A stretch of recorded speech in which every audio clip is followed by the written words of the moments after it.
And we're live. I'm just getting ready to bring Naa Wilson into the studio for this conversation about how it feels to be an African in Japan or an African's life in Japan, with her insights of how it is to have stayed and studied in Japan as an African.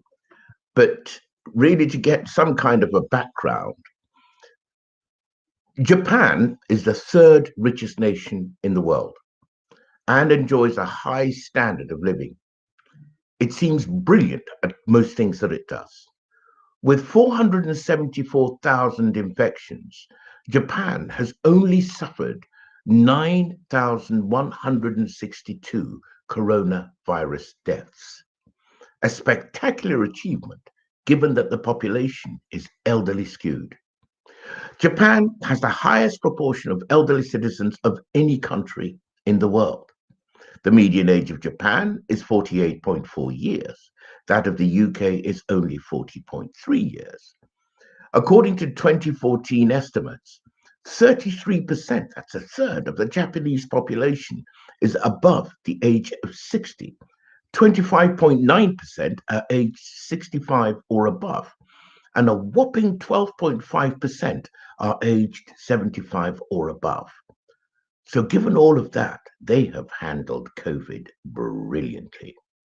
It is also the world's 11th most populous nation with 126 million inhabitants. It constitutes 1.2% of the world's population and is half again the land size of the UK. Now, by these metrics, Japan is highly overpopulated. And while its population has been in decline since 2007, Japan has been very slow to allow foreigners to settle there. 329.5 people live there per square kilometer of her total landmass. That compares to only 275 people per square meter, per square kilometer rather, of the United Kingdom. It made me curious to know how Japan, a dominant world force, lives with foreigners in her midst. I caught up with Naa Wilson, a Ghanaian business consultant who has spent a lot of time living in Japan. She studied in Japan, is fluent in the language, understands their culture, and is perfectly placed to give us a sneak peek at life as a kokujin. Now, she's going to tell us later what a kokujin is. So let me bring Na on into the studio. Boom, and she's here. Now, Wilson, welcome to Tete a Tete. How's it going? Can you hear me? I can hear you. Hi, Ted. Thank you very much. I'm so pleased to be here, and greetings to everyone who has joined us on this program. It's absolutely terrific to have you here. Now, look, but in my introduction, I mentioned something called a kokujin. First of all, can you tell us what a kokujin is? Because I understand that's how they in Japan refer to you and me over there. Well, what is a kokujin? Kokujin. So it's really interesting term that like you said, somebody like you and I would come across that a lot in Japan. So it's Hmm. important first of all understand the basics of these terms, right? Hmm. So Hmm. the meaning of Japanese terms can be derived from kanji. And kanji are like Chinese characters that have meaning. So when we watch programs from that part of the world and we see the characters and symbols, they do have meanings. So to understand the meaning of a term, you've got to understand what kanji has been used. Now, kokujin, the kanji used for the kokujin is the same kanji that would be Sorry, let's get that straight. The kanji is the little ideogram, the little picture with lines, correct? the That's the symbols. kanji. Absolutely. Symbols. Yeah, got it. Okay, carry on. To understand the meaning of kokujin, Mm, got to understand the kanji that has been used. Now, the yeah. kanji for that is the same kanji that would be used for black, for example, black bag, Hmm. board. Okay, so Hmm. and that kanji particularly is called kuro. Black is kuro, so that means that black person and the jin at the end. So it's two Chinese characters, two Chinese characters. Hmm. Koku gene. The Koku, Mhm. the Koku is black and the gene is person. This person is gender neutral. So that's what it means. So basically, Koku gene means black and then person. Yeah, and then the gene means person. Okay. And in from my experience, these don't have it hasn't got negative connotation to it. You know, Mhm. like an adjective that describes the noun as opposed Mhm. to be a bracket. Got it. Got it. So it's kind of value neutral. It's just descriptive of what the people are seeing. It is, Got yeah. it. Okay. So what's your connection to Japan? I mean, what took you there? You're a Ghanaian lady from, the Ga part of the nation, and so on. Japan's a very long way away. What took you there? It is. So I've been in and out of Japan. I did my first degree in Japan. Good In Lord. obviously, I did the Japanese language first, Right. and I like the natural and holistic way of life that comes with living in Japan. Mm, I see. Okay. How long was your first degree? Was that 3 years like we do over here? Yeah, and then there was 2 years of Japanese language as well. So by the time you got your first degree, you were already 5 years in. Now, in 5 years, my goodness, you were Japanese. So you Well, speak Japanese, I take it, yes, fluently. yeah. Wow. I won't ask you to say something. That's very irritating when people do that. No, one, you don't know what you're going to say, and two, it just seems a bit weird. But no, I've heard you wittering away in Japanese, and I'm very, very, very impressed. So, how does it feel to be foreign in Japan, especially as an African? It does feel foreign, and it would always feel foreign because to be considered Japanese, then you've got to have come from two Japanese parents. Anything other than that is less of a Japanese.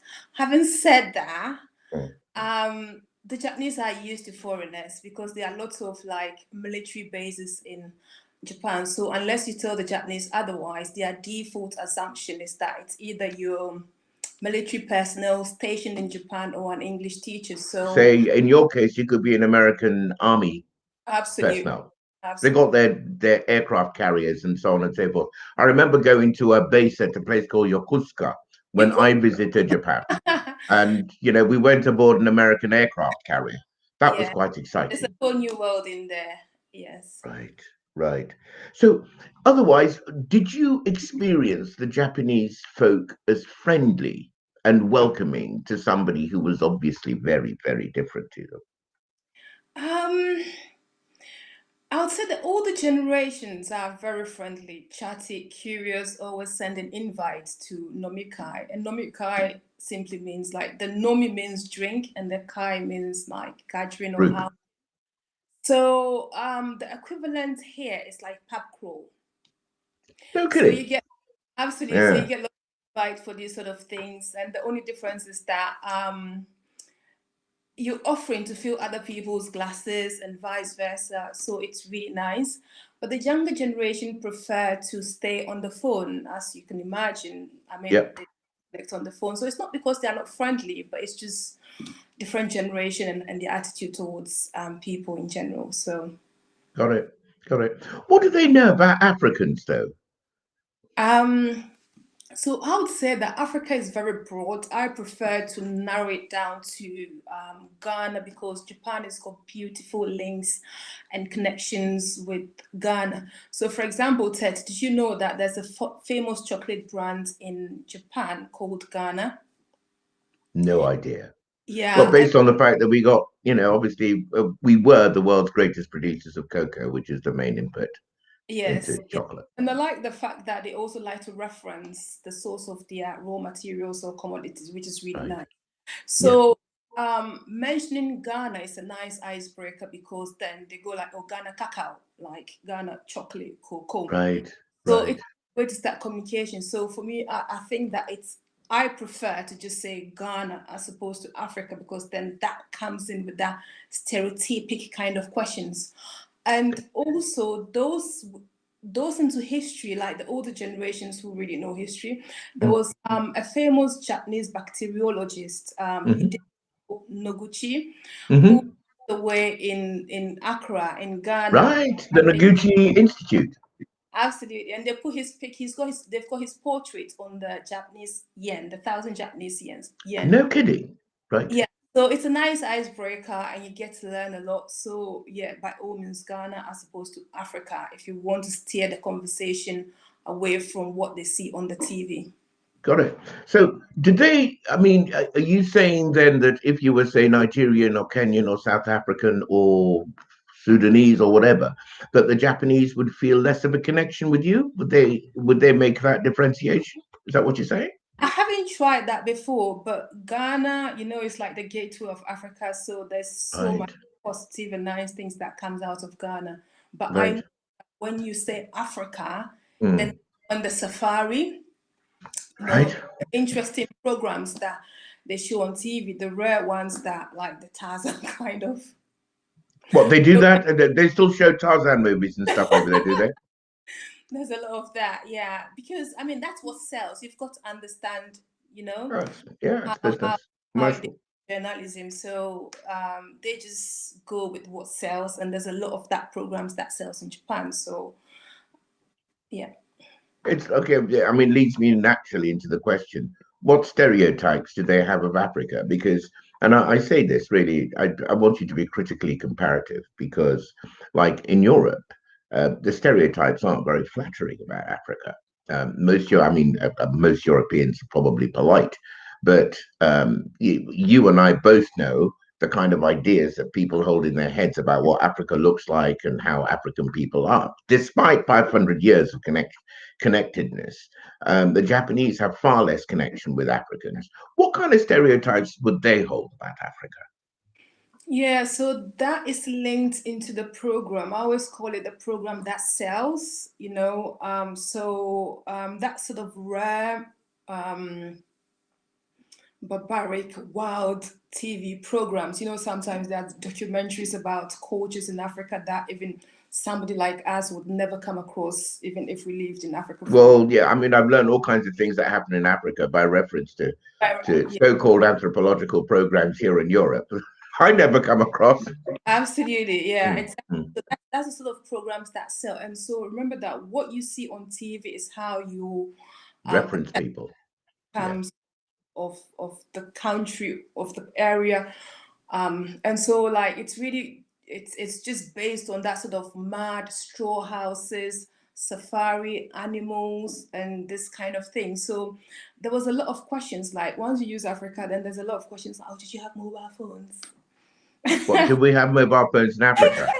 Yeah, kind of questions, which is really interesting. But Right. again, that's why it's important to sometimes narrow it down, because they know programs or like educational programs that comes from specific part of Africa, but when Hmm. you generalize it, then that's Hmm. when programs and the People stereotype kind kind of fall out.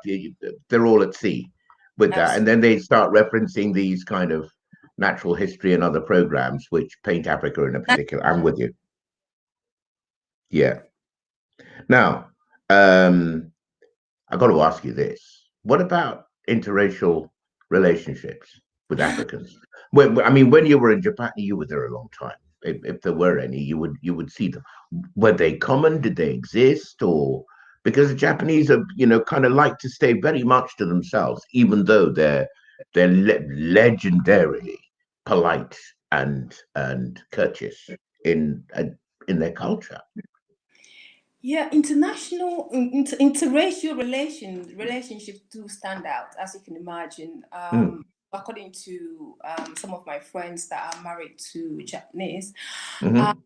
the state is kind of less problematic because the Japanese have the reputation of being polite and humble, if you know That's a what. reputation, of course. I don't know what the reality is. You'd have to be in there to actually tell. You've got to be in there, so that's a good one. You've got to be in there, and because they are not very rude people, the reaction is just like staring, and this Mhm. stare is not like aggressive or uncomfortable kind of stare. It's just like staring because you're different and you look different. So they They're really just looking. They're observing something which they don't see every day, kind of thing. something. Yeah, absolutely. So that's Right. it. But it's nothing It's just normal. I think So, because so what you mean is that you don't experience it in a creepy way, it's not creepy at all. Because even if you were not in the interracial relationship, they would still Hmm. stay anyway. Got it, So got it, it got really it. doesn't out. When you said that you had friends who were in relationships with Japanese, were these African friends, Ghanaian friends, or European friends? African What? friends. Yeah. African Oh yeah, friends. it's mixture, but yeah. Right, right. How do those relationships pan out? Do they work? They do. They really do. Because all of them, they're still together. They've been together for a long time, and that's what I'm Right? saying. They tend to say that it's not problematic relationship because they are very polite and quiet people and humble as well. So it tends to be a smooth relationship, and I haven't really had that much complaints Mm-hmm. growing up. Okay. Well, look, anybody who's watching this program, if you have any experience of these things, by all means, pitch in with your views. I can't actually respond at the moment because being male, I can only have a conversation and focus on my conversation, not type at the same time. But well, actually, that's a terrible stereotype to push out about men. A lot of men can do this, but I can't. I'm not very comfortable doing that. So, if you have any questions and comments for now, please ping them on here, and I'll get her to reference and deal with them right after this. Now, the most famous interracial Japanese is Naomi Osaka. Um, she looks like she's going to be the next kind of Williams type character on the tennis circuit. She is massive in America. She is increasingly politically active on Black Lives Matter and that sort of thing. What was the Japanese attitude to Naomi Osaka? Because the press I picked up wasn't particularly positive. This is a great question, and there are two elements to understand within the Japanese society. So first of all, as you Hmm, may know, is hmm. homogeneous. At the same time, they are so proud of achievements. Otherwise, one can go as far as committing suicide. And so, No, no, explain that. We don't understand. no, it's just about achievement. You've got to do well. It's like you have to persevere Very to driven people, you mean? very driven. It's in Yeah, the culture. yeah. Okay. Failure is not Right. included. This is not something that they are used to. So, because I explained before that in Japan, to be considered like Japanese, you've got to have come from your both parents have to be Japanese, right, to be considered Japanese. Anything outside that is gaijin. And so Naomi, Explain this term gaijin. People, I mean, I've heard it before, but many people don't know what gaijin means. oh, so gaijin is a term used for outsider. Okay. Means So foreigner, basically. so it means that you're not Japanese. You Got could be it? Chinese, you could be Korean, you're still gaijin. Okay. And because Naomi hasn't got both parents, she's just got her mom, I think, who is Japanese. So in the Japanese culture, she's still considered gaijin. Okay, but because Okay. Okay. Japanese like achievements, for them you have to really get the goal, like persevere to the end. And because she Hmm. currently won the Grand Slam, which is like a big deal, More than once. more than once, which is Yeah. a big deal, then all of a sudden she's become like the darling of Japan. All right. Got So it. made us proud. She's made Japan proud. So she's now one of us kind of I thing. see. But I know very well that she will be downgraded as fast as she got upgraded if she makes one mistake somewhere. Now, not because she's black, not because she's mixed, but that's how the Japanese society operates. They Right? like winners, consistent winners. You have to make us Okay. proud, kind of. Got it. Got it. Now, that's a cultural value. Okay. I'm going to go to the next thing, which is education now. Um, you studied there. I mean, 2 years to learn Japanese, 3 years to do a first degree. You must have been sitting in classes with lots of Japanese students. What is their attitude towards education over there? One is expected to persist and persevere towards a goal, and it's considered more important to try harder, right? Even if you're bleeding, you've got to really make it. And so the educational system they have has multiple aspects to them, and it focuses more on success, not merely about intellect. It's I about see. emotional stability, values, social skills, and so the emotional intelligence is more harnessed than anything at all. If you know what I No, I mean. don't understand that. Can you just excavate that a So bit? the focus is on success. Success, yeah. So Yeah. success, I mean, how would they measure? Well, success is measured by a first class degree, obviously.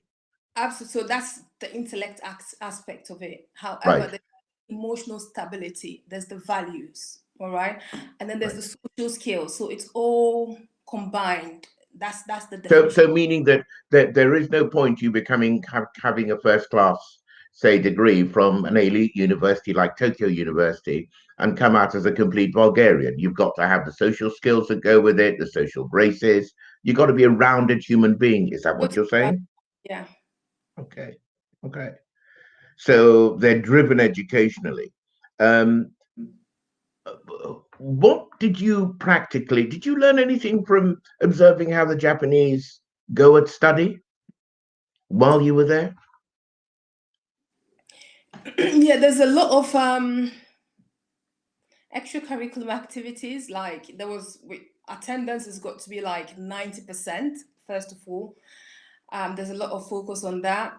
On weekends, there's still like you still have so much to do. So they have a lot of workload, like so much workload when it comes to the education. And I don't know, have I answered your At what level would this be at all levels, from kind of primary through to first and second degree level, or does the pressure ramp up as you go higher up the educational ladder? so you hit the ground running from This starts from day one. start from day one up until which is taken into workplace. That's why at the workplace Right, you have holidays and break because you've really got to. It's always full on. right, right. Well, how did that affect you? Did you feel like a bit of a slouch, or did you feel a bit grumpy sometimes? Like you wake up on a Saturday morning and it's time for your lie-in, and like your Japanese friends and colleagues are all out there kind of in the morning to some extracurricular activity, and you're like, oh, give me a break. I mean, how did you handle that? No, it's a good discipline to have, and I really enjoyed it Right. because it didn't really feel burdensome. It's something that it's easy to enjoy because there's that sort of team. They promote Participation. group work. All right. So not being part of it is like you letting your team down. There's no individual thinking. See, I see. You're in together. Your success is not the success for yourself, it's for the Right. success of the group. So Got it. that is quite a good incentive to Yeah, not feel yeah, yeah. doing things. Okay, tell me, is the language difficult to read, write, and speak? Speaking is easier because I don't know if you've noticed there's a lot of consonant and vowel in their language, like Hmm. oh, right, Yuki, it's Suzuki. There's a lot of Hmm. that. Hmm. So a lot easier to pronounce and speak. Right, However, right, writing whole new right. I mean, the Japanese language goes kind of vowel, consonant, vowel, consonant, vowel, vowel, consonant. So it's soft, hard, which is actually a lot easier to pronounce. it's a lot easier to pronounce. So and there's Right, mistakes like and you get the accent right because of course when you come from Africa as well, we have a way of pronouncing things the way they pronounce it. So I found that it's easier for somebody like me to have to cultivate a good Japanese accent right, than right. people from Because our languages, as Africans, our languages are tonal languages. Dr. Felix Gonotiahulu has done a lot of work on tonality in language. And because the tone with which you say something can have a devastating impact on the meaning. I mean, what is polite can become instantly incredibly rude. Please let's not give people examples here because I'd hate to be no, chucked not off at, of Facebook. yeah, not at all. Um, but you know what I mean. So you've got a wider range of sounds that you make as an African than maybe a European would. Mhm. Does that must have made it easier for you to study Japanese? Is that what you're saying? Yes, yeah. And it's just straightforward sounds as well. It's what you see is what you pronounce. Right, right. And, but writing is a whole different education because they do have phonetic scripts like hiragana and katakana. And Hmm. so I mentioned before that then the kanji is like Chinese characters that Hmm. have. But to write a sentence in Japanese, then you've got to have hiragana as well as the kanji to go with it. And what are hiragana? So hiragana is any word, sound, anything that originates from Japan. Okay, so it's like Japanese kanji, basically. It's not kanji too. It Mm. Ooh, I call okay, it phonetic script. It's a script. It's not kanji at all because kanji is the symbols. got it, got it. But to the it doesn't look like symbol as well, but it's their own kind of writing. And then there's the Okay, katakana that is used for anything introduced into Japan, like your name, my name, a mm. sound that's foreign. So in one sentence, you've got to understand how to use the kanji, the hiragana, and the katakana at the same time, Okay. right? Which are the katakana? So your name would be katakana. You cannot write your name in hiragana at all because it's for. Okay, Um, okay. so anything you just think of it as anything that comes from outside Japan, foreign, guy, Hmm. toto, like Got it, got it's it. katakana. So your name you can never write it in our names. We can never write it in hiragana. We can play around with kanji, but not Mm. hiragana. So when they see katakana, they know Right, straight away this is foreign introduced into got Japan. it, got it. Amazing. Okay, so why do you think the Japanese are so successful? I mean, look, their country has got very few natural resources. They are massively overpopulated. It's an incredibly age skewed nation. There are a lot of old people, meaning that young people have to be hyper productive to look after the entire population. And it's the third largest economy in the world. That's extraordinary. Why do you think they're so successful? Speaking as a foreigner looking at them. I think is what we don't have is the group thinking and listening to superiors because I probably made reference to it earlier on that I found that in group work people work hard towards the good for the group instead of the good for themselves and always checking with their superiors and mentors. So I it's what see. I find they do that most countries don't do yet because there's a lot of individualism in other parts of the world. But in Japan, it's just for everybody. We are in it together. We're doing it together. It's for the group, it's for the country, it's for the family, it's for us. And that means that They people don't, pull together. yeah, they're not self centered. And when that happens, then I You see think the results. the result is more, yeah. Okay. Okay. So what about lifestyle? I mean, what leisure activities did you participate in? Well, when you were there. Oh, a lot of sightseeing, as you can imagine. Ooh, that's nice. Yeah. Yeah, and did I mention karaoke earlier on? Like Karaoke. No, you karaoke, didn't. No, you didn't. there's a lot of karaoke, there's a lot of Right. nomikai. What's nomikai? So nomikai is going out and drinking, you know, the Oh, small yes, I know you mentioned that. You did yeah, mention that. nomikai, Absolutely. sake. Right. And there's a lot of nightlife as well. It's Right. very it's very active, the nightlife. And Right.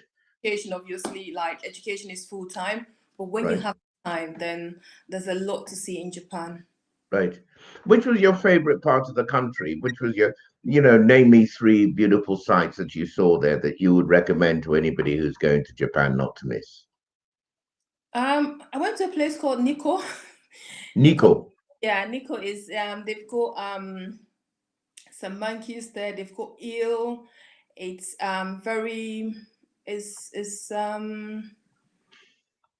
more of nature, but at the same they've got a way of mixing tourism and nature. They preserve everything that they have. So even though that place is like for tourists, there's still that sort of quietness and that sort of tranquil there when you're there. So there's Nico. I've been to Hokkaido.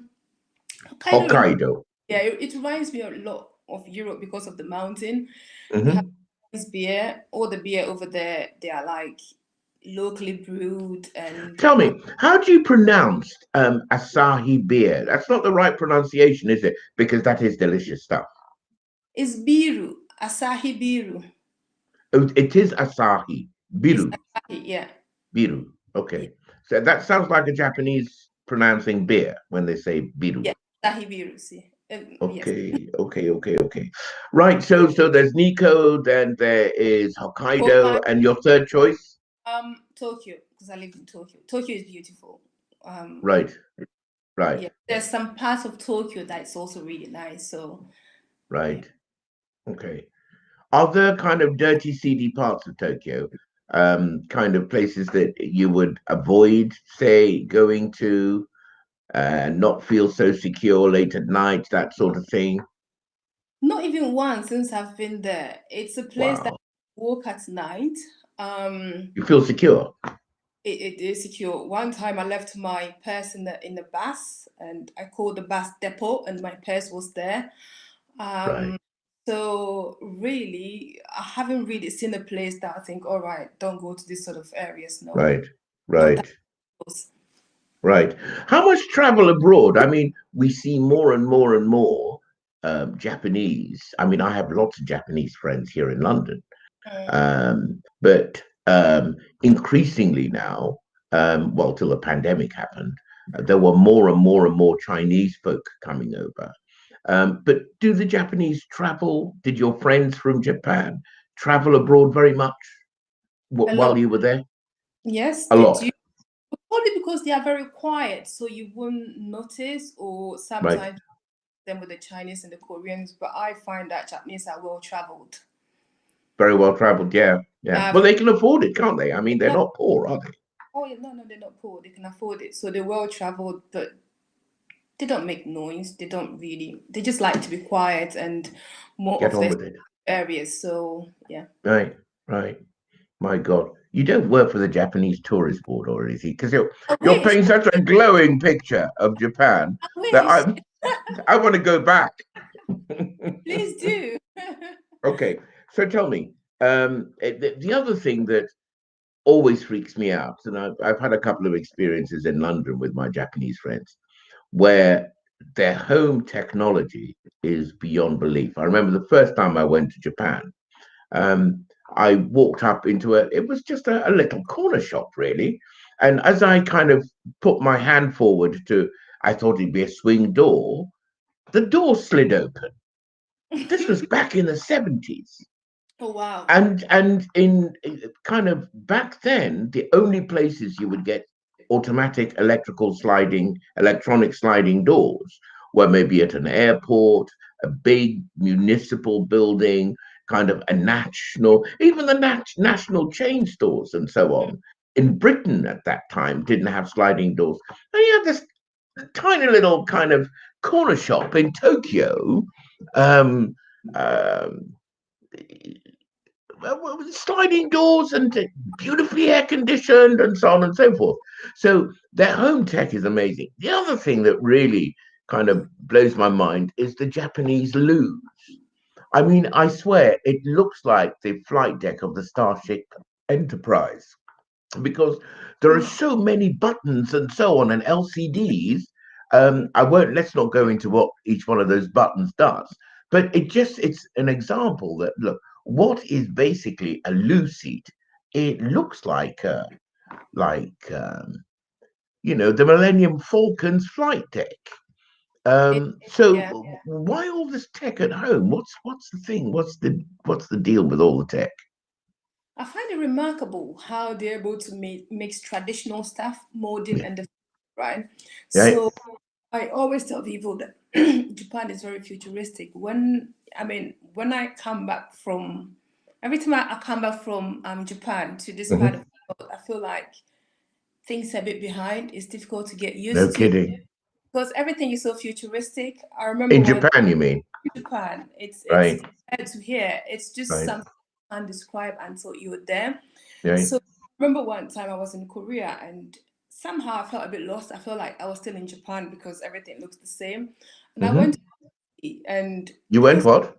I was going to get a taxi, Right. yeah, a cab. And you know, in Japan, the cabs do open for you. You don't have to open the Japanese cabs. They are What do you mean they open? What do you mean they open for you? so they're automatic.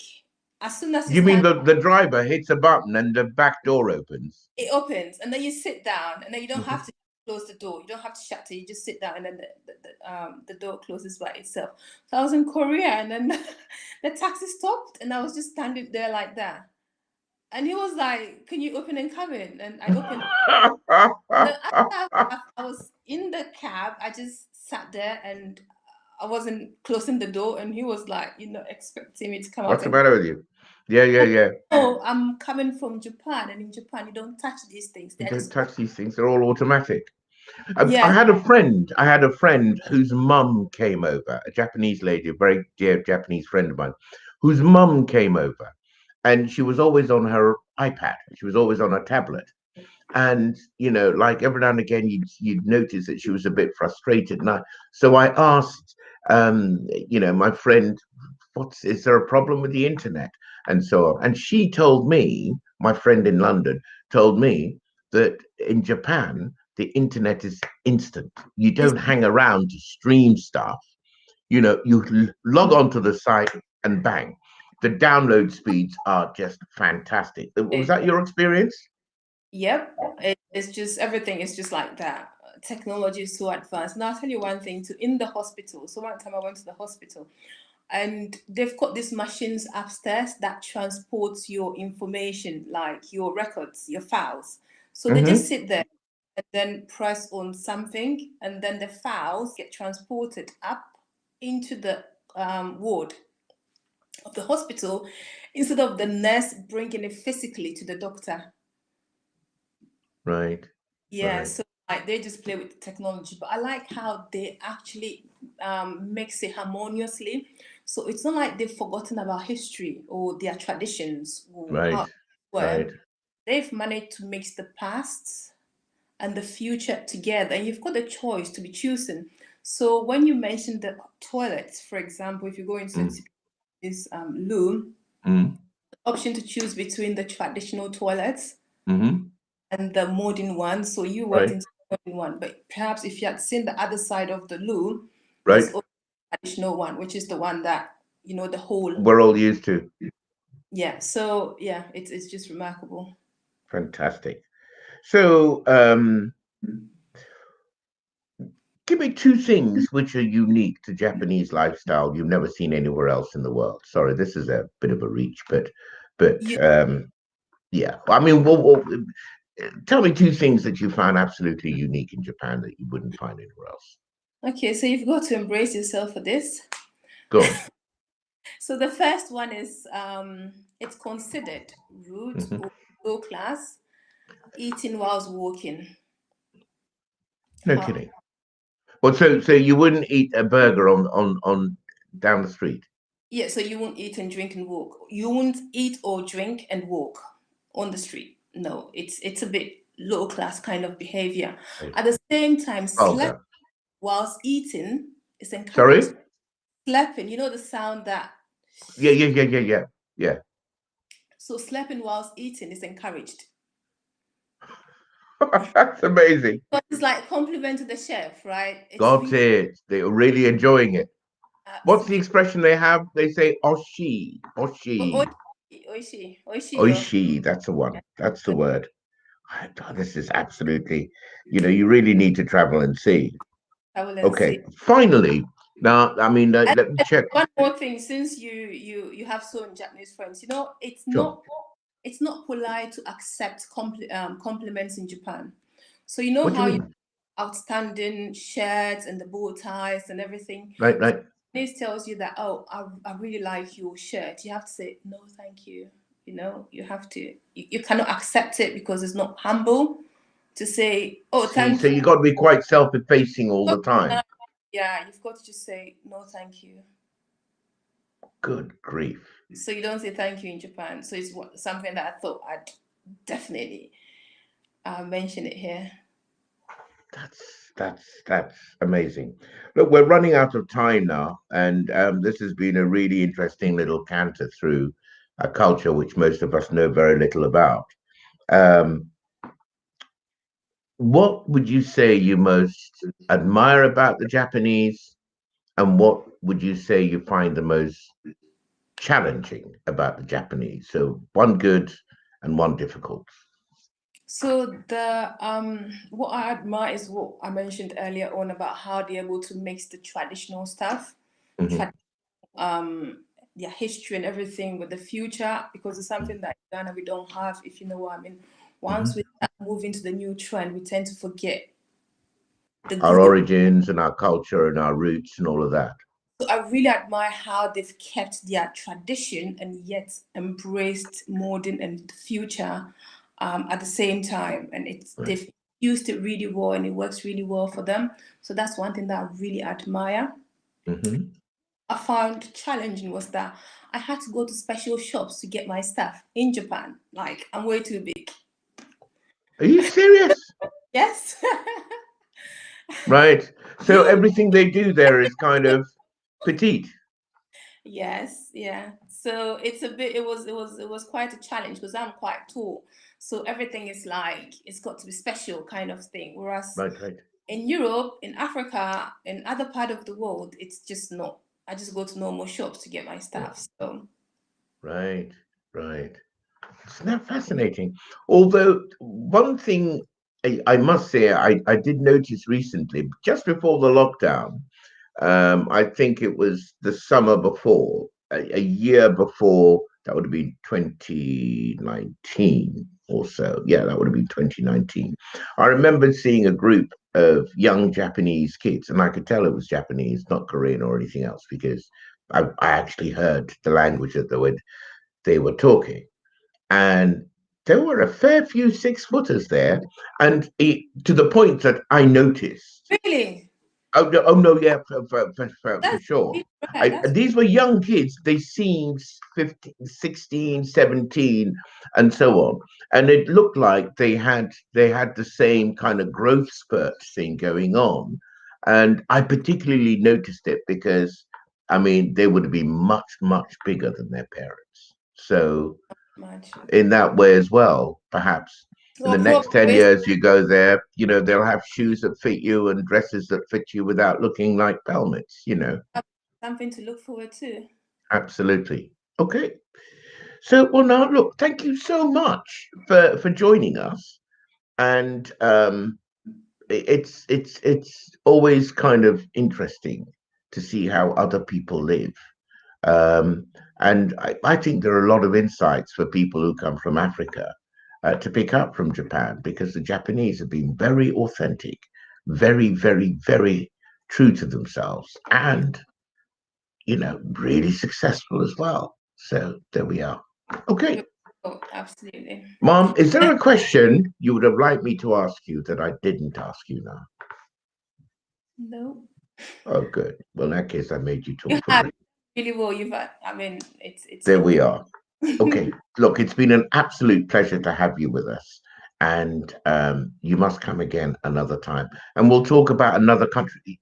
You're not in Britain, are you? You're quite the globetrotter. Where's this interview coming from? Go on, spill the beans. I've Am I come allowed to ask you that? here. I've had the joy of Right, living and working at a strategic place, Ted, right. you will believe it, where I have the benefit of visiting some of the world's famous attractions like Lake of Garda, Venice, and the Italian Alp. So Wow. Garda Lake is the, really, the really view is there. devastatingly beautiful. It's very nice up there. So where Absolutely. are you now? Which town are you in? Are you in Trento? No, no, no, Trento, no, no. In near Venice, Padua, Padua. Padova. It's gorgeous. What do they call it? Padova. Yeah. Yeah, it's kind of in the kind of the bend right at the top of Italy, going down into Albania and other places. Okay, Strategic, really nice place. So yeah. right, right. Okay. Well, look, thank you, now, and join Tete a Tete again another time. Thank you. Thank you very much for having me on your show. It's been a pleasure. I've really enjoyed it. Thank you. Okay.